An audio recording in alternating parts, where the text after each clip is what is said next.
Okay, so it is on the hour now. So in the interest of time, I'm just gonna. D'accord, c'est l'heure. Et donc, je vais commencer par quelques présentations, quelques entrées en matière. Moi, je suis un scientifique avec le Service canadien de gestion des feux d'incendie. Je vais animer cette séance aujourd'hui. Aujourd'hui, c'est notre première séance pour les étudiants du feu. Ce comité de sciences des feux voulait améliorer la communication entre les étudiants qui mènent des recherches dans le domaine des incendies et les personnes qui participent à la gestion des incendies. Nous espérons que ce n'est qu'une première étape vers cette meilleure collaboration. Aujourd'hui, il va y avoir 3 étudiants qui vont faire des présentations. Nous allons leur demander de commencer d'ici 1 minute. Je vais laisser le temps aux autres participants de commencer. Et encore un petit rappel pour les personnes qui viennent de se joindre à nous avec ces conversations nationales. Nous essayons de les proposer en anglais et en français. Donc, s'il y a des francophones natifs qui voudraient entendre l'interprétation simultanée de la présentation, vous pouvez passer par le bouton Kudo que vous devez voir sur la barre latérale en haut de votre écran. Et nous avons également inséré des consignes dans la boîte de messagerie. Donc, voilà, je voulais vous dire ce que nous avions prévu comme organisation. Il y a 3 étudiants qui vont parler aujourd'hui. Nous allons avoir des présentations de 10 minutes, plus ou moins, de la part de chaque étudiant et étudiante. Et afin que vous puissiez donner un retour à l'étudiant et l'étudiante, parce que chacun et chacune aura une question à demander à vous, membres de la communauté de la gestion des feux, nous allons laisser 5 minutes pour que vous puissiez apporter un retour sur la présentation ou bien des réponses à la question posée par chaque présentateur. Et après ces modules de 15 minutes, nous aurons quelques minutes pour une discussion générale à la fin. Sur ce, je vais vous présenter notre première étudiante. C'est Dominique ou Nikki Manwaring. C'est une étudiante diplômée de l'Université Thompson Rivers en Colombie-Britannique. Elle va parler de l'utilisation des pratiques BC Campfire et elle va insister sur sa question à la fin de sa présentation. Elle veut savoir si le modèle qu'elle propose est faisable pour les brûlages dirigés. Et sur ce, je vais passer la parole à Nikki. Super, vous m'entendez bien? Génial.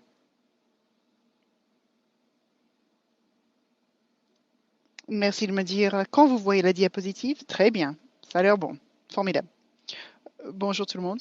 Mes recherches portent sur l'utilisation de BC Campfire sur les pratiques de gestion du combustible dans le milieu périurbain. Et comme on a dit, je suis étudiante en 3e cycle à Thompson Rivers University et je travaille sous l'égide de Dr. Manning.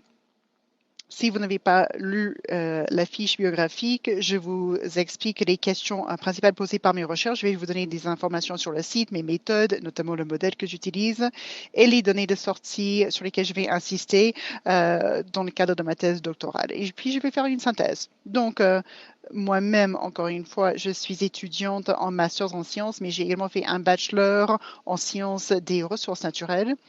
Et je travaille en parallèle pour le service des feux de forêt de la Colombie-Britannique et je suis récemment passée adjointe feux de forêt.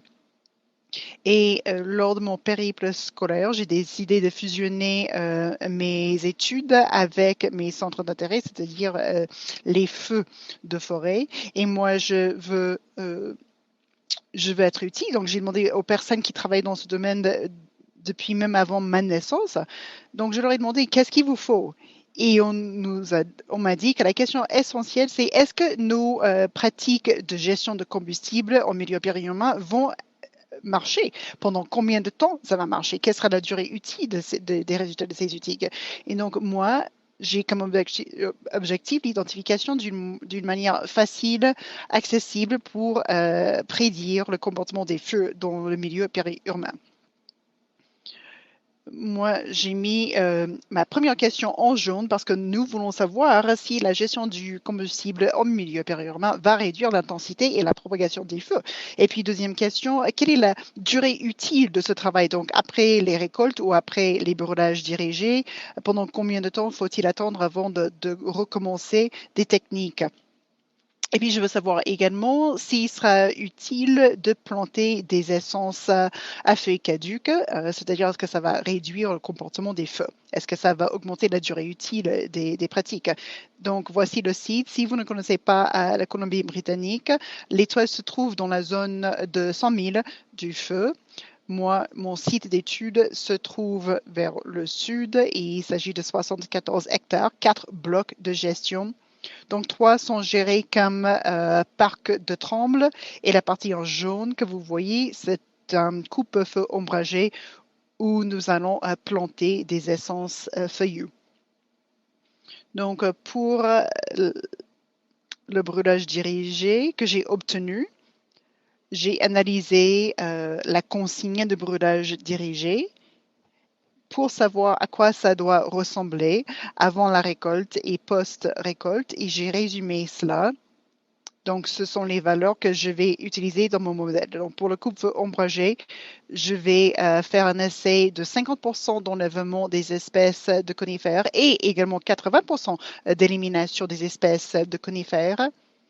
Et puis, je vais mettre 4000 spécimens de tremble sur tout le site, pas par hectare comme c'est indiqué sur la diapo. Donc, je vais essayer les 4000 spécimens dans les zones avec 50% d'élimination et 80% d'élimination des espèces de conifères. Et puis, nous allons retenir les trembles à moins de 100 spécimens par hectare d'espèces à conifères. Et après ça, il va y avoir des brûlages dirigés. Donc, moi, je vais faire des prévisions concernant l'avenir jusqu'à 50 ans. De 5 à 50 ans. Et tous les 5 ans, nous allons faire un essai pour voir quel sera le comportement de feu. Et puis, nous allons voir donc quelle est la durée utile du résultat de ces travaux de mitigation. Et puis, nous allons voir si le coupe-feu vert ou verdoyant va donner des idées concernant les spécimens à planter. Donc, moi, je veux répondre à la question posée par quelqu'un qui travaille dans un bureau. C'est un programme de modélisation qui va permettre à cette personne de savoir comment ça va marcher. Donc, moi, je me suis inspirée des données météorologiques Legacy. J'ai récolté des données pour le mois de juillet des années 2080 jusqu'en 2021. Et j'ai pris les données pour mon site et j'ai pris les variables météorologiques au 95e et 99e percentile.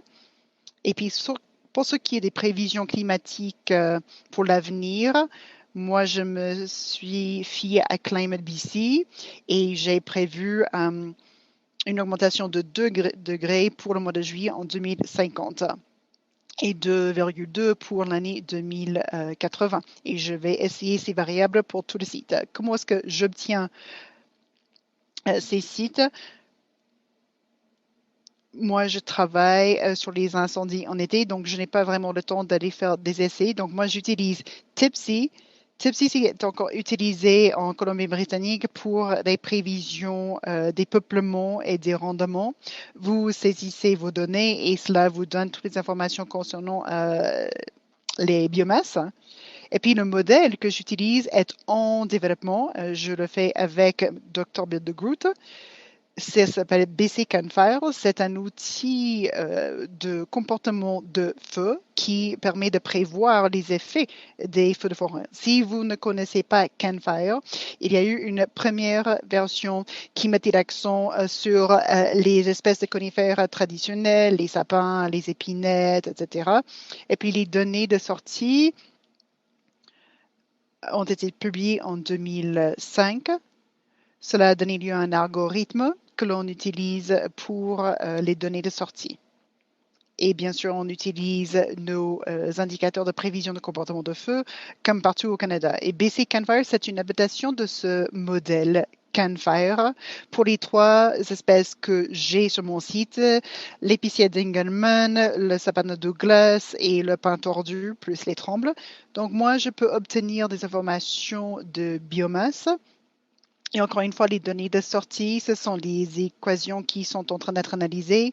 Bill de Groot est la personne qui facilite le développement de ce modèle et moi, je suis un peu la cobaye de Bill. Je l'aide à savoir comment ça marche. Et encore une fois, on utilise les calculs de prévision de comportement de feu. Donc, c'est un outil très facile à utiliser. Voici un exemple. C'est juste un tableur Excel. En jaune, vous avez les informations requises. Vert, ce sont les nouveaux ajouts pour cette version pour la Colombie-Britannique. Et moi, je vais mettre l'accent sur les parties que vous voyez en gris, mais on peut également obtenir d'autres informations. Ce que j'ai mis en bleu là, ça, ce sont les 2 variables que nous avons décidé d'utiliser de Tipsy, ce logiciel que je vous ai présenté. Et puis, dans l'encadré violet, vous allez l'équivalent d'une saison de données de brûlage. Donc, moi, je peux mettre les jours du mois où je veux tester le modèle. Donc, vous pouvez mettre le septembre, des dates de septembre, ou vous pouvez même deviner les jours où vous pensez qu'un feu va prendre. Donc, c'est très facile à utiliser. Pour ce qui est des données de sortie, moi, je m'intéresse à un résumé de comportement de feu. Je m'intéresse au taux de propagation. Je veux savoir avant la récolte, après la récolte, quand sera-t-il pour le déclenchement du feu de cime? Quelle sera la hauteur de rossissement des cimes? Parce que ça va avoir un impact sur la mortalité des arbres. Et puis, je vais également tester l'intensité de la tête du feu et si on augmente la biomasse de surface, est-ce que cela va créer davantage de consommation du combustible? Est-ce que cela va avoir un impact sur la hauteur du roussissement des cimes? Et aussi, pour la mortalité des arbres sur l'intégralité du site, vous pouvez également avoir la mortalité des arbres par essence. Donc, voilà pourquoi j'ai ces emojis. Donc, en résumé, l'idée derrière ma thèse, derrière ce modèle, c'est que nous pouvons avoir des idées concernant la pertinence des coups-feu ou bien si on préfère faire des backburns. Et je me suis dit également que cela pourrait nous aider à peaufiner les pratiques de gestion de feu, y compris les brûlages dirigés. Et peut-être que ça peut nous donner des éclaircissements sur le temps que l'on doit passer à traiter le site. Et encore une fois, je veux vraiment avoir des brûlages dirigés très pointus et avec un retour utile pour la communauté. Et la question que je pose, je sais que j'ai donné une version hyper rapide, mais est-ce que ce modèle est faisable pour les consignes de gestion de combustible et les pratiques de brûlage dirigé? Merci. Merci beaucoup, Nikki, pour une présentation de qualité. Là, maintenant, je vais ouvrir le débat.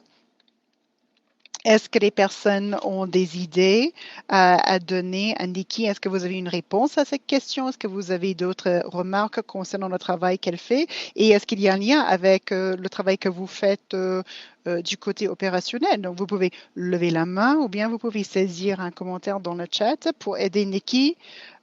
Donc, Nikki, moi, je pense que Canfire, il faut dire que nous n'avons pas beaucoup d'options, mais en fonction du fait qu'on peut ajuster un peu les indicateurs de biomasse, des essences de bois impliquées, je pense que c'est une option utile, notamment parce que nous n'avons pas encore cette capacité dans le système FBP, le système de prévision de comportement de feu, mais à l'avenir, cela risque d'être très utile, surtout en constatant ce qui existe déjà. Est-ce qu'il y a quelqu'un de Colombie-Britannique qui travaille sur le traitement du combustible? Est-ce que vous avez un message pour Nikki? Nous avons un petit problème technique. Je n'arrive pas à allumer les caméras et les microphones. Je cherche l'option et je ne retrouve pas.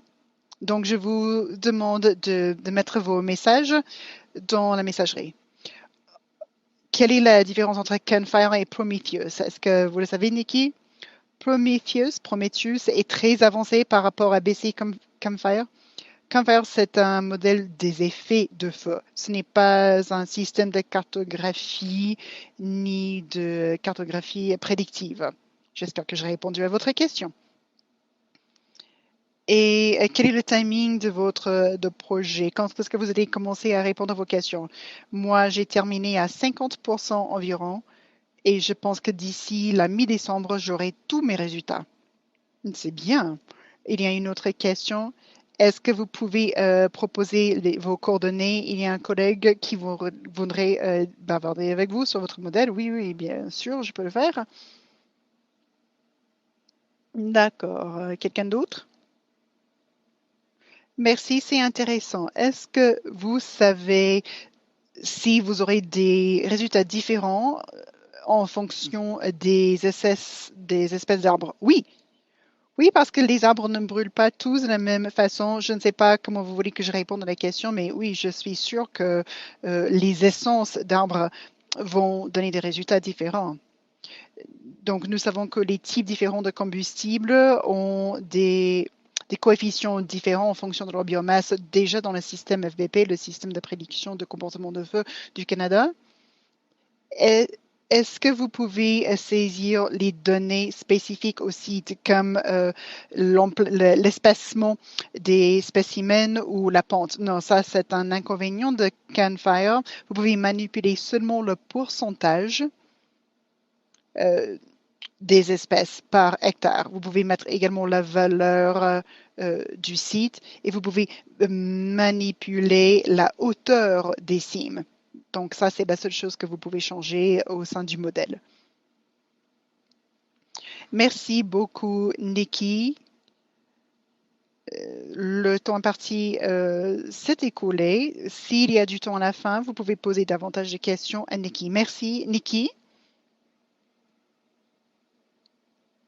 Maintenant, nous allons rester toujours du côté de la Colombie-Britannique. Maintenant, je vais vous présenter Christopher Rodel, doctorant à l'Université de la Colombie-Britannique, qui va vous parler d'un modèle de prévision météorologique des incendies. Chris cherche un retour spécifique. Réfléchissez-y pendant sa présentation. Quelle est l'utilité des prévisions à l'heure dans la prise de décision? Et aussi, est-ce qu'il y a d'autres mesures météorologiques que vous utilisez dans la prise de décision quotidienne? Et est-ce que les agences ont utilisé d'autres indices, comme les indices concernant les températures, la chaleur, la sécheresse, etc.? Merci. Normalement, vous devez voir mon écran.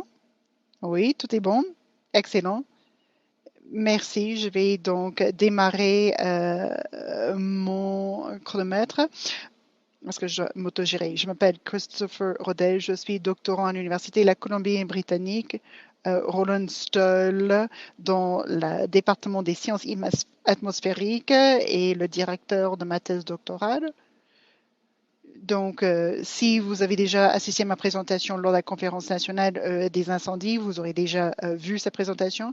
Donc, je vais parler rapidement du programme FWI, FBP, et puis je vais vous parler de ce que c'est qu'un modèle de prévision numérique du temps, comment on les prépare, et puis je vais vous dire comment j'intègre cela.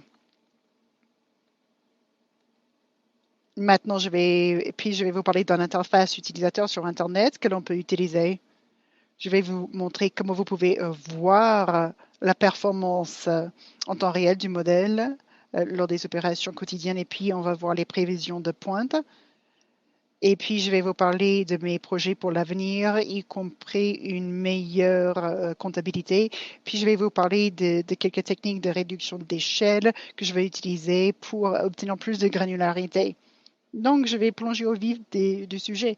Donc, le FWI, le FBP, ce sont des modèles empiriques qui sont basés sur la météo, la température, l'humidité relative, la précipitation, la vitesse des vents, la direction des vents. Nous utilisons donc un modèle de prévision et on fait cela pour chaque grille qui existe au sein du modèle.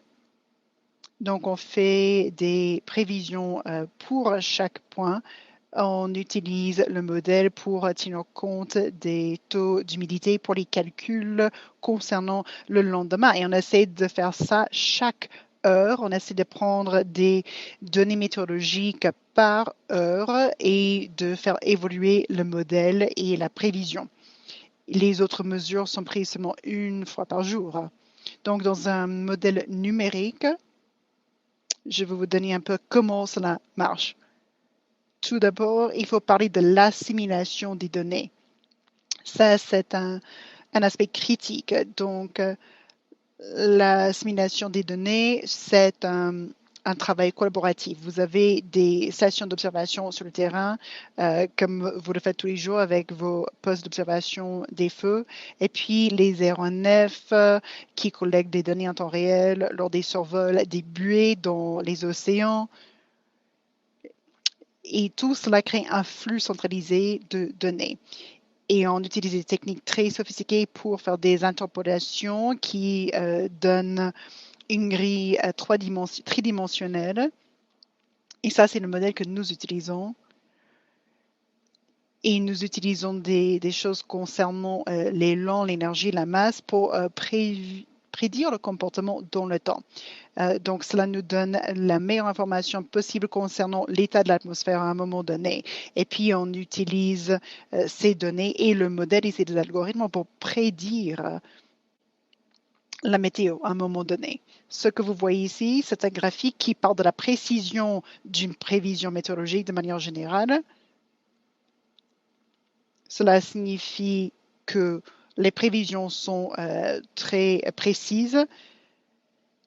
Et puis, sur l'autre axe, vous avez le temps de la prévision météorologique. Ça, c'est du point de vue de l'assimilation des données.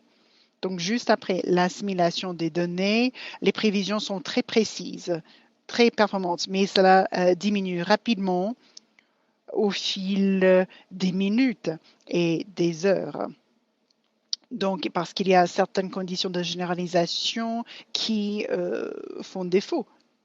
Donc, nous utilisons un modèle de prévision météorologique qui s'appelle le modèle développé par le Centre national pour les recherches atmosphériques, développé à Boulder, dans le Colorado, ce qui nous permet de créer notre propre domaine météorologique et de choisir la granularité de grille que nous voulons pour tester les différentes données numériques. Donc, nous avons un domaine de 4 km établi à l'ouest du Canada. Cela donne 3000 coordonnées. Donc, on suit les codes d'humidité dans les 3000 points et on intègre cela au système FWI-FBP. Nous avons également un observatoire qui surveille toute l'Amérique du Nord. Il y a une mise à jour plusieurs fois par jour, 4 fois par jour. Donc, ce que je vous ai dit concernant une mise à jour des prévisions météorologiques, ça se fait 4 fois par jour. Donc, on utilise des données hyper actualisées sur l'atmosphère pour prédire les niveaux d'humidité. Donc, la démarche actuelle sur laquelle on travaille utilise seulement le modèle météorologique pour suivre la teneur en humidité. Donc, on utilise FWI-FBP.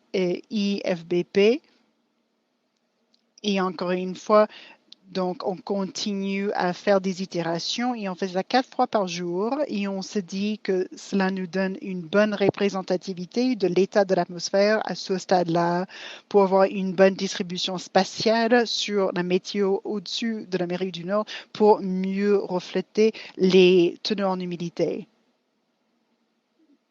Donc, là, qu'en est-il de l'interface utilisateur qu'on a développée? En fait, je l'ai fait pendant la pandémie, étant confiné pendant très longtemps dans mon appartement. Pour ce qui est du côté mathématique, vous pouvez zoomer, vous pouvez également avoir l'évolution dans le temps et dans l'espace des niveaux d'humidité. Et vous pouvez également ouvrir un menu déroulant. Et vous pouvez choisir parmi toutes les listes que vous voyez ici, des données FW, IFBP, le tout venant de CWFS et avec les hotspots selon les modèles, les foyers. On peut zoomer sur la carte. Donc, vous pouvez zoomer sur un endroit et vous pouvez activer les stations météorologiques. Et cela vous permet de choisir une station météorologique et de voir la performance du modèle au cours des 2 dernières semaines. Donc là, vous pouvez voir la prévision par rapport à la réalité mesurée par FWI et ça vous montre la performance du modèle dans un endroit donné et au fil des ans. Et ça peut vous aider à avoir plus de confiance ou moins de confiance dans la prévision pour un moment donné. Vous pouvez également voir la comparaison des données météorologiques observées. Et la carte elle-même est cliquable. Vous pouvez avoir une prévision météorologique pour un point donné jusqu'à 3 jours de là. Vous pouvez avoir un indice avec les gammes, les fourchettes des prévisions. Vous pouvez également avoir des prévisions horaires pour l'intensité de la tête du feu, par exemple. Vous pouvez également voir les prévisions météorologiques associées à l'intégralité du système. Donc là, je vais parler de mes projets pour l'avenir. Je m'intéresse beaucoup à avoir une prévision aussi précise que possible concernant la météo. Nous savons qu'il y a des inexactitudes dans les prévisions par rapport à la réalité. Et ça, c'est lié à la nature itérative de FWI. Donc, il y a d'autres modèles, comme les modèles dits de réanalyse, qui prennent plus de données sur l'ensemble du globe pour avoir une meilleure représentation des conditions météorologiques pour un jour donné à une heure donnée. Nous savons que les niveaux d'humidité peuvent avoir un impact sur 53 jours, sur 15 jours et 2-3 jours pour les FMC. Donc, il faut utiliser un produit de réanalyse pour éliminer les inexactitudes qui résultent du modèle de prévision numérique de la météo pour avoir une représentation précise des niveaux d'humidité. Ça, c'est un produit qui arrive au 5e jour, c'est-à-dire J plus 5. Donc, nous voulons utiliser les codes FWI, puis on va utiliser les modèles pour nous ramener au présent et développer une prévision en fonction de ces données-là. Et nous voyons une augmentation assez importante dans l'exactitude des prévisions. Et puis moi, je veux parler d'une réduction d'échelle pour avoir des images à plus forte résolution. Vous savez que c'est un variable très instable. Et donc, le prochain objectif pour moi, c'est de prendre les données météorologiques et de les réappliquer pour une correction selon les élévations pour obtenir plus de granularité liée à la pente, à l'exposition au soleil, au vent. Et donc ça, c'est le prochain objectif des recherches que je mène. Donc cela résume plus ou moins ce que j'avais à vous dire. On a parlé du FWI, du FBP, de l'intégration dans ce modèle de prévision numérique. Je vous ai montré notre modèle des données. Je vous ai montré comment mesurer sa performance spatiale et je vous ai parlé des objectifs pour l'avenir. Voici mes coordonnées si vous souhaitez correspondre avec moi. J'aimerais bien savoir ce qui vous serait utile. Et les questions que j'avais à vous poser, c'est quelle est l'utilité de ces prévisions par heure du FWI, FBP? Est-ce qu'il y a d'autres mesures que vous utilisez comme l'énergie convective potentielle, le potentiel de développement des orages? Et aussi, est-ce que les agences ont utilisé d'autres outils plus modernes comme l'indice Hot, Dry, Windy, c'est-à-dire l'indice chaud, sec, venteux? Merci beaucoup. C'est tout ce que j'avais à vous dire. Merci beaucoup, Chris. C'était formidable. Est-ce que vous avez un retour à fournir à Chris? Est-ce que vous voulez répondre aux questions de Chris? Vous pouvez les mettre dans la messagerie. Oui, et-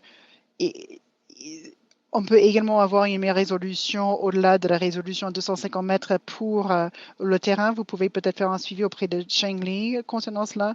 C'est cool de voir le progrès enregistré. Est-ce que vous avez pensé à une réanalyse liée à la précipitation?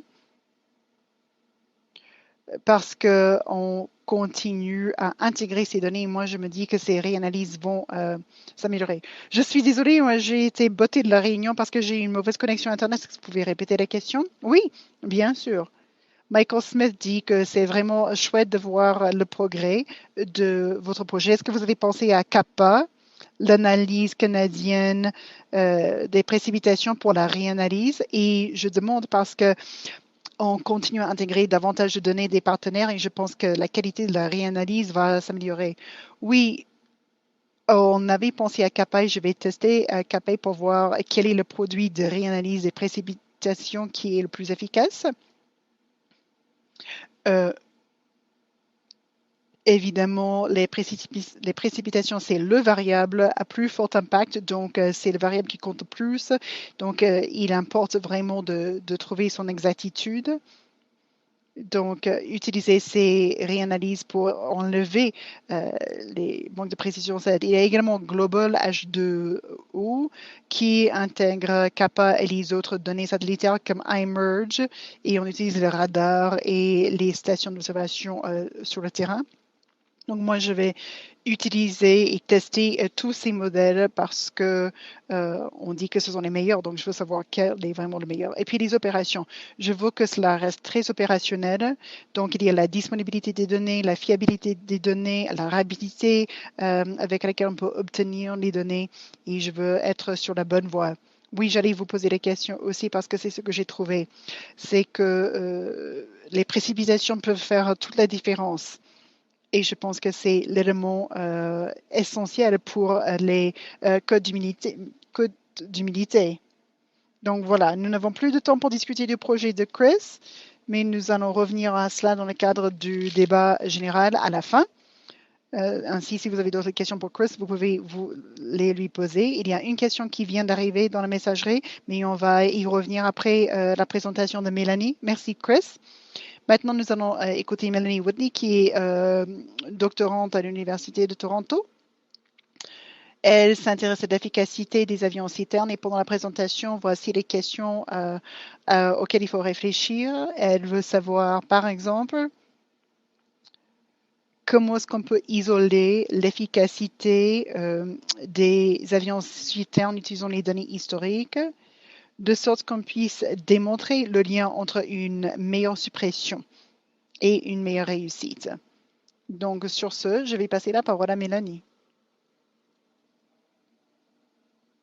Mélanie, votre microphone est en sourdine. Merci.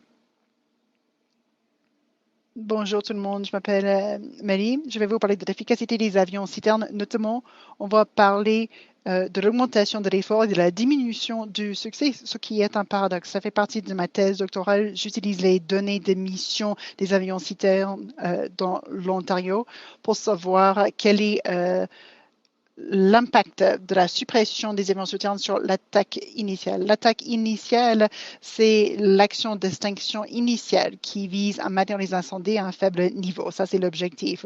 Dans l'Ontario, on ne supprime pas tous les feux, mais là, quand les humains et les actifs sont en jeu, on essaie de les confiner.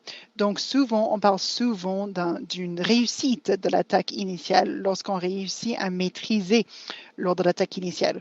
Les avions citernes sont utilisés pour éteindre les flammes et pour ralentir la propagation du feu. Et pourtant, ce que nous savons sur les apports des avions citernes à la réussite de l'attaque initiale est limité. Et ça, c'est pour de nombreuses raisons. Tout d'abord, il n'y a pas beaucoup de données spécifiques disponibles aux chercheurs concernant l'utilisation des avions citernes et l'attaque initiale. Aussi, il y a le simple fait de la complexité de ces missions. Donc, les données historiques concernant les incendies ne peuvent pas être utilisées pour savoir quel est l'impact de la décision d'expédier ou non des avions citernes. Mais nous savons que nous pouvons utiliser certaines données de mission des avions citernes pour explorer le lien entre la suppression, la quantité d'eau appliquée au feu, et si on a décidé que l'attaque initiale a été une réussite ou non suite à l'utilisation des avions citernes. Certaines études ont tenté d'isoler la relation entre l'utilisation des ressources et le niveau de suppression et la réussite de l'attaque initiale. Et on pourrait imaginer que la relation ressemble à cela, c'est-à-dire que plus vous utilisez les avions citernes pour supprimer, plus vous avez une attaque initiale réussie. Et on a regardé les volumes de suppression et on a vu si on utilisait la suppression aérienne ou bien est-ce qu'on a utilisé une suppression non aérienne. Ce qu'on a trouvé, c'est que les avions citernes ont diminué le confinement des feux, notamment lorsque les conditions étaient difficiles, lorsqu'il y avait des dangers sur le terrain, lorsqu'il y avait des conditions météorologiques difficiles, lorsqu'il y avait une pente. Les autres recherches ont simplement utilisé les données historiques de l'utilisation des avions citernes et ils ont constaté que l'attaque initiale aérienne est plus susceptible de donner lieu à un feu qui s'échappe à la maîtrise. Donc, vous avez une relation inversée pour ce qui est des chances d'une attaque initiale réussite. Donc, je vais vous donner un peu d'histoire de fond. Dans l'Ontario, nous avons 9 avions citernes CL415 et 3 avions citernes DH6 Twin Otter. Les deux peuvent utiliser des additifs. On peut déverser 6000 litres d'eau à la fois et 2000 litres d'eau à la fois pour le deuxième modèle. Et Ontario utilise seulement de l'eau avec des additifs et la mousse. Donc, il y a 2 centres qui peuvent déployer ces avions citernes, mais on peut les utiliser partout où vous avez une piste d'atterrissage.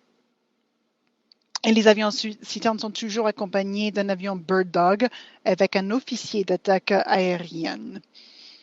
Donc, ces aéronefs sont expédiés en même temps. Et l'officier d'attaque aérienne propose une direction stratégique pour orienter les avions citernes et le largage. Mais ils enregistrent également les données spécifiques. Donc, à partir de 2007, l'Ontario a commencé à gérer un historique de cela, y compris le nombre de largage, le nombre d'avions citernes dans le circuit, les estimations de comportement de feu avant et après l'application de suppression. Donc, comment le feu se comportait lorsque les avions citernes ont terminé leur mission. Donc voilà, cela me ramène à mon objectif. Je cherche à modéliser l'influence de la suppression menée par les avions citernes sur la réussite de l'attaque initiale. Précisément, je veux définir les relations entre la quantité d'eau appliquée lors d'une mission d'attaque initiale et comment cela peut affecter la probabilité de réussite de l'attaque initiale. Encore une fois, j'utilise les données de mission des avions citernes collectées en Ontario entre 2007 et 2019, ce qui me donne un peu plus de 2000 incendies comme source de données et j'utilise seulement les missions où on a mis les avions citernes en attaque initiale.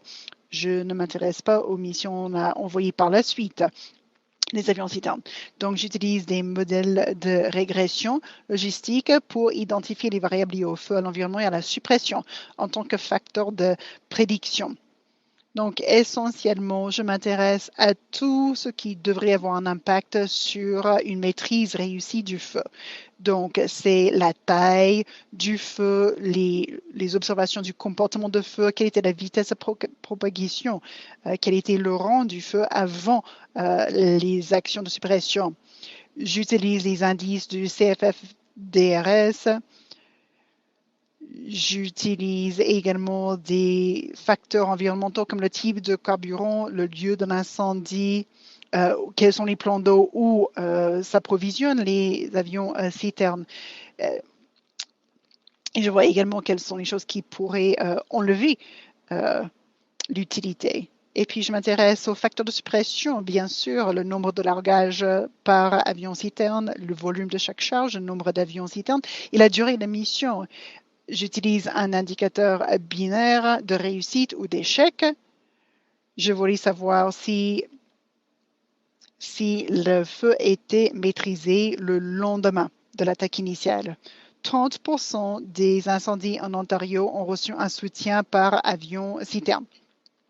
Ici, vous voyez le pourcentage de feux qui ne sont pas, qui sont classés comme une réussite et qui ne sont pas classés comme une réussite pour ce qui est de l'attaque initiale. Donc, à 96% des feux qui n'ont pas d'attaque aérienne sont qualifiés de réussite et seulement 75% des feux où on déploie une attaque aérienne comme une attaque initiale réussite.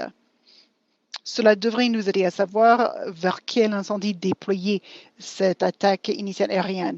Et encore une fois, je vous rappelle aujourd'hui que je m'intéresse et je ne parle que des 2000 et quelques feux où on a déployé des avions citernes à l'attaque initiale. Donc, nous allons commencer à nous intéresser à ces chiffres. Je vais commencer avec quelque chose de simple. Je vais commencer par le nombre d'avions citernes utilisés lors de l'attaque initiale.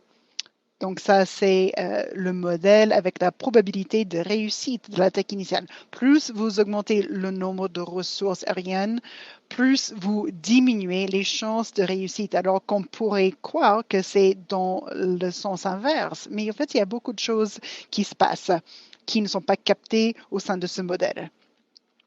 Une chose, c'est le comportement des feux. Donc maintenant, le modèle comprend le nombre de feux, le rang du feu, l'intensité du feu, comme vous voyez ici. Mais malgré le comportement du feu, même avec les feux modérés, donc de rang 1, 2, 3, on voit toujours cette relation en diminution.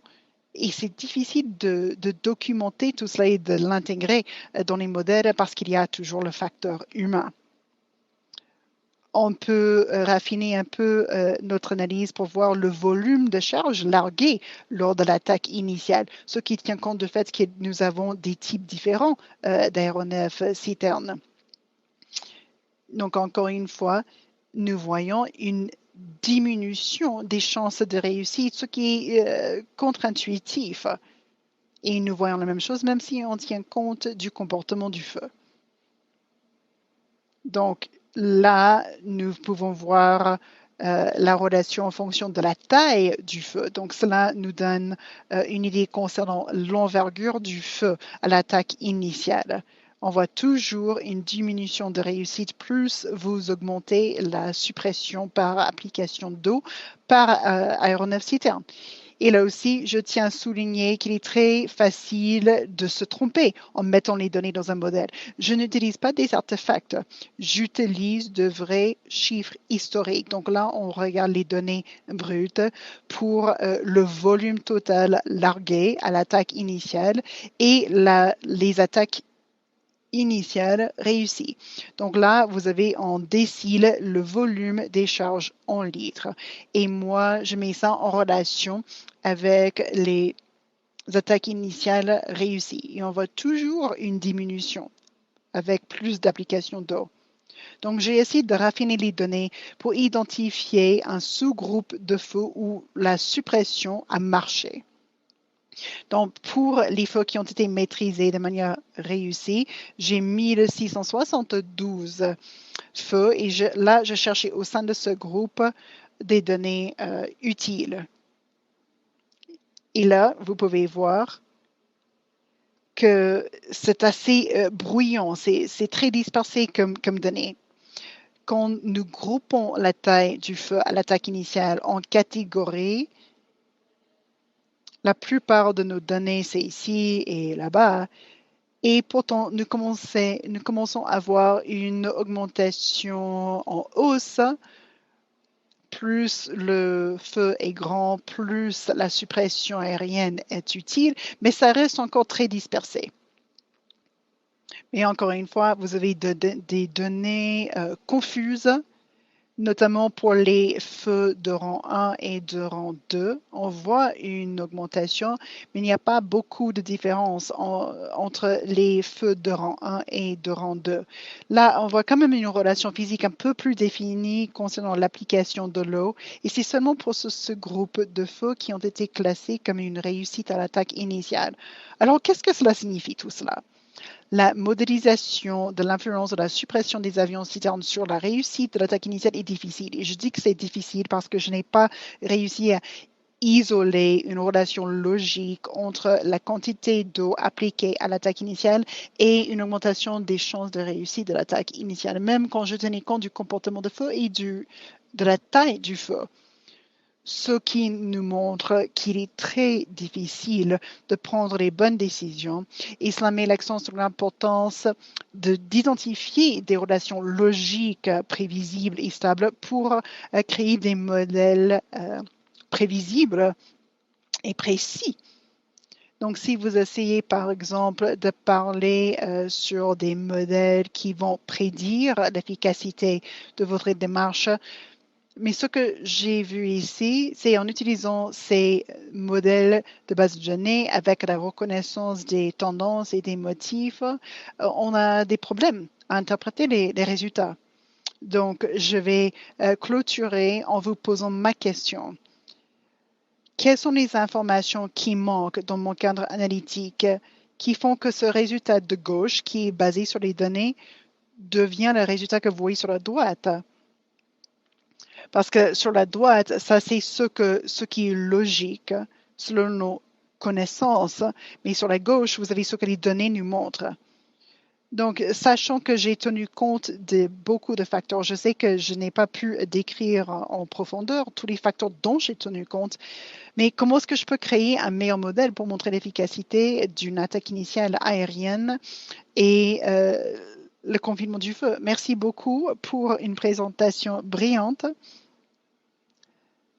Si vous avez des idées, des questions, quelles sont vos réponses à proposer un mail dans son chat?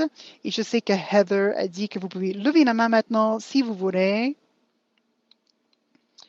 Mais est-ce que vous avez tenu compte des activités du personnel au sol? Non, et ça, c'est un constat important. Je ne l'ai pas fait. Peut-être que je devais m'intéresser à cela à l'avenir. Ce n'est pas un domaine d'expertise pour moi. Et puis vous avez dit, et puis j'ai pensé à cela. Et donc, je ne sais pas si c'est ça qui a fait la différence, parce que ce n'est pas mon domaine.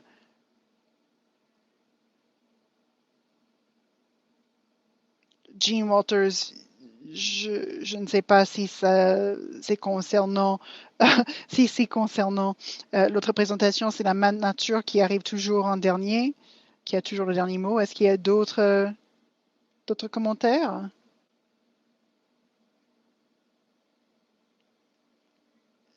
Je ne sais pas si les informations sont disponibles, mais le temps, le personnel euh, disponible sur le terrain, le temps de déploiement, est-ce que vous avez pensé à tout cela? Moi, personnellement, je n'ai pas cette information. Je ne sais pas si elle est disponible. Ça, c'est une autre question, mais je pense que c'est quand même bien observé. Même sachant quelle est ma définition de réussite de l'attaque initiale, même si ce que je mesure, c'est-à-dire niveau de maîtrise le lendemain, peut-être qu'on ne veut plus dire que le feu est maîtrisé en fonction de son équipe. Donc, ça pourrait être une source de biais dans le résultat. Et en dernier lieu, est-ce que vous avez pensé au type de carburant, au type de combustible, là où l'attaque initiale réussit? Oui, on a groupé les types de combustibles. En fait, on a utilisé l'utilité des combustibles. L'attaque initiale aérienne marche mieux lorsque vous avez des espèces à feuilles caduques. Oui, d'accord. Et puis, qu'en est-il du temps de rechargement des avions citernes? Nous avons essayé de tenir compte de la distance vers le plan d'eau de réapprovisionnement. Donc, pendant combien de temps est-ce qu'ils ont quitté le feu avant de revenir vers le feu? Oui, donc là, je vais faire une petite transition. Il y a encore un commentaire pour Mel et puis Heather veut dire quelque chose. Heather? Il y a un commentaire là de Matt, mais aussi, est-ce que vous avez pu standardiser en fonction des hot drops? Ça pourrait être un facteur pseudo-humain. Vous allez envoyer plus de ressources humaines lorsqu'il fait chaud, sec, venté. En fait, moi, je ne connais pas très bien cet indice parce que j'ai entendu Chris parler de cela, l'indice chaud, sec, venteux. Et puis Max a dit, est-ce qu'il y a un moyen de vérifier les données d'entrée sur le rang du feu? Parce qu'il me semble que ce serait un variable très important.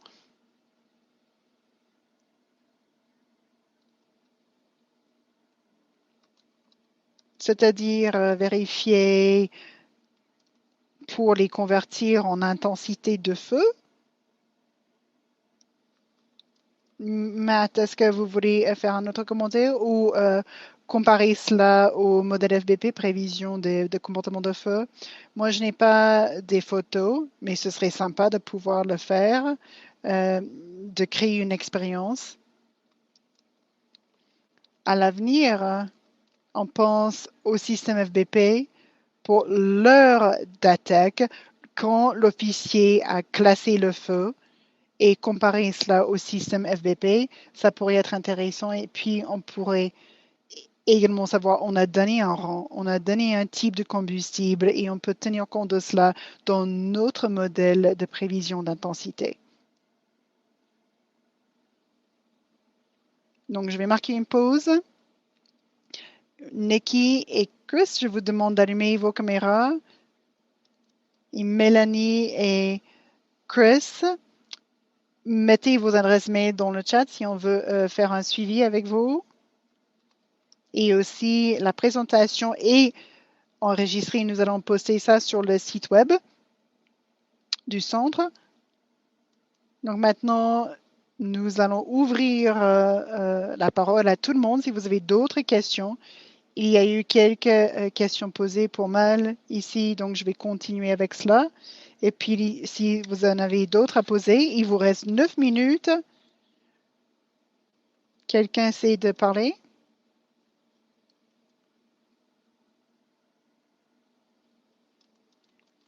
William, est-ce que vous posez une question? Est-ce que vous nous parlez? Ou est-ce que c'est simplement que votre microphone est ouvert? Vous êtes en train de poser une question?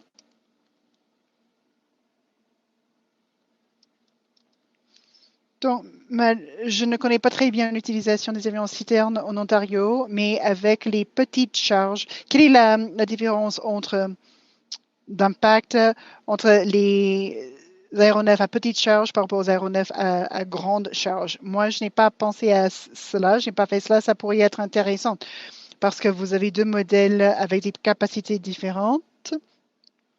Et peut-être que si vous avez un CL 415 ou deux CL 415, ou vous pouvez avoir que des twin hauteurs, et quelle fréquence, avec quelle périodicité est-ce qu'on peut continuer à verser de l'eau sur le feu. Donc ça, c'est un facteur à explorer aussi. Chris, je pense que les questions qui restent restées dans le chat après votre intervention ont trouvé leur réponse. Merci beaucoup. La réussite d'une attaque initiale, c'est un indicateur assez rude. Est-ce que vous avez vu s'il y a eu un impact sur la taille finale du feu? Est-ce que vous avez tenu compte de cela? Oui, ça, c'est une bonne question. Est-ce que moi, j'ai regardé l'impact sur la taille finale du feu? Non, en fait, je n'ai pas fait une modélisation de la taille finale du feu, ce qui pourrait être intéressante. Question rapide. Est-ce que vous pouvez parler de ce que Chris a dit dans le chat? Oui, bien sûr. Donc, tout d'abord, il y a eu un commentaire sur les mesures plus granulaires du terrain. Et puis, on a parlé de cet indice de chaud, sec, venteux. Donc, on a parlé de cela. Notre configuration de modèle, on peut le le déduire, mais ça s'intéresse au déficit maximum de vapeur dans la période de prévision ou sur un jour au niveau de la couche inférieure, et puis on voit la vitesse maximum et vous n'avez même pas besoin de faire coïncider avec le temps. En fait, il y a une dérivation mathématique entre 0 et 100, et plus la valeur est élevée, plus le risque d'incendie est élevé. Et nous pouvons en fait concilier cela avec notre modèle, mais on s'intéressait plutôt à savoir ce qui s'utilisait ici au Canada, parce que le produit ne s'étend pas très loin vers le nord, et aussi une résolution plus importante serait utile parce que le terrain est très accidenté, très complexe à l'ouest du Canada. Donc il faut faire plus de travail pour résoudre ces problèmes méso. Et Mike Flanagan a inséré un lien là pour avoir davantage d'informations concernant l'indice chaud, sec, venteux. Est-ce qu'il y a d'autres commentaires ou questions? Tous les étudiants participants ont mis leurs emails dans le chat, donc vous pouvez faire un suivi auprès d'eux directement, ce serait formidable. Et aussi, si vous avez un retour pour nous concernant l'organisation de la séance, c'est notre première séance avec des étudiants. Et merci à ces 3 personnes d'avoir accepté de passer en premier. Peut-être qu'on pourra s'améliorer, mais je pense que ça s'est assez bien passé. Heather?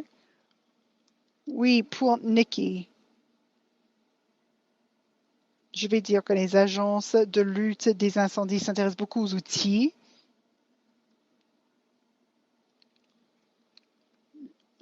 Je sais que le temps est un facteur critique. Est-ce que vous avez pensé à créer un outil plutôt? Et c'est un outil qui nous permet de savoir comment changer en allant de l'avant. Pas dans le cadre de votre projet de masters, mais en envisageant un outil qui pourrait intéresser aux agences. Peut-être que vous pourriez faire une proposition en ce sens auprès des agences. Je veux savoir d'abord quels sont les résultats obtenus avant de faire des propositions. Mais oui, en fait, j'espérais trouver des idées. Peut-être que je trouve quelque chose d'inattendu. Peut-être que je peux développer cela en proposition. Peut-être que je peux dire, voici quelque chose dont il faut tenir compte. Tout à fait, pourquoi pas.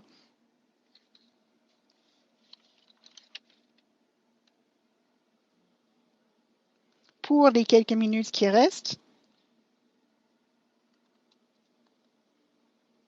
Chris et Mélanie, j'espère que vous voyez les commentaires concernant la qualité de vos présentations. En allant de l'avant, je vous rappelle que cela a été enregistré pour les personnes qui n'ont pas pu y assister. La prochaine conversation nationale n'aura pas lieu en décembre. Nous allons reprendre au mois de janvier. Si vous avez écouté la conversation l'an passé autour des analystes de comportement de feu et qu'est-ce qui les préoccupe, on a posé des questions concernant les connaissances des Premières Nations concernant la gestion de feu. Donc, nous allons parler avec des personnes du Saskatchewan autour de ce sujet, dirigé par Alex Sahara. Heather va envoyer un email à ce sujet, une invitation à ce sujet. Je pense que vous devez recevoir cela au mois de décembre. Heather, vous vouliez ajouter quelque chose ou?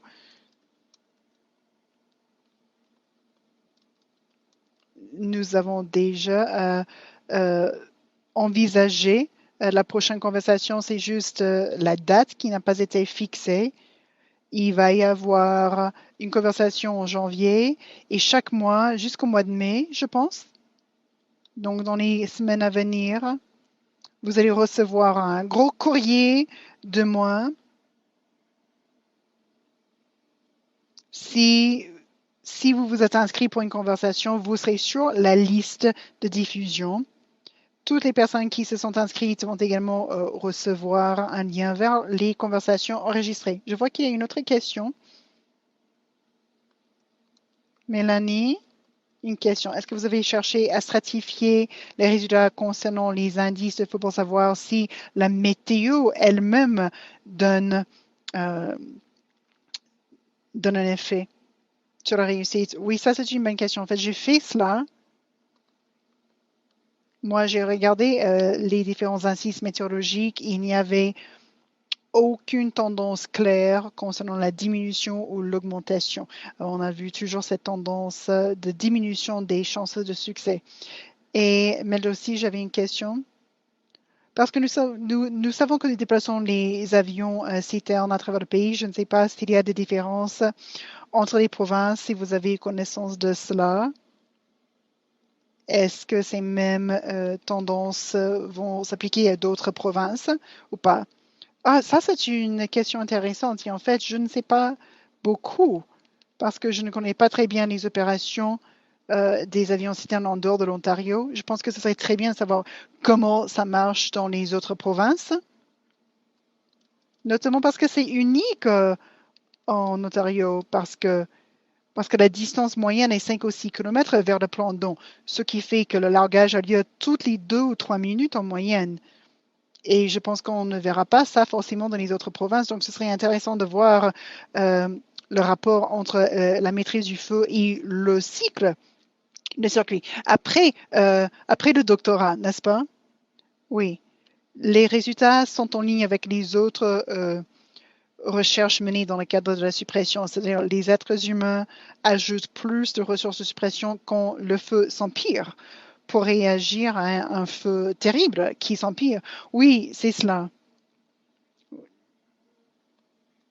Oui, c'est bizarre en fait.